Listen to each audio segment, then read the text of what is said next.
الله رب العالمين والصلاة والسلام على سيد المرسلين أما بعد فأعوذ بالله من الشيطان الرجيم بسم الله الرحمن الرحيم الصلاة والسلام عليك يا رسول الله وعلى آلك وأصحابك يا حبيب الله الصلاة والسلام عليك يا نبي الله وعلى آلك وأصحابك يا نور الله زما اوریدونکو او کتونکو رونو نن بیا یو ځل د شعبان المعظم فضیلت اوریدا د پاره مونږه تاسو ته حاضر یو. ما عزتمندو د دې میاشتې بشماره برکتونه دي، فضایل دي، برکات دي.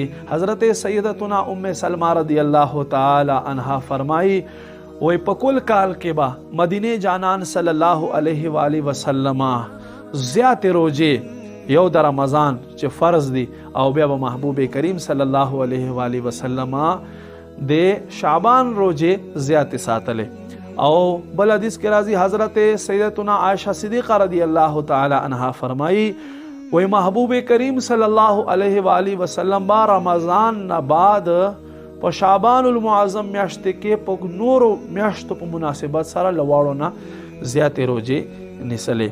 هغه وجه څه دی؟ هغه وجه دا دی ما عزتمندو چې په دې میاشت کې الله په حضور باندې د بندگانو عمل نامې پیش کیږي. بے کریم نے مونږ ته عمل توفیق نصیب کی. وما علینا الا البلاغ.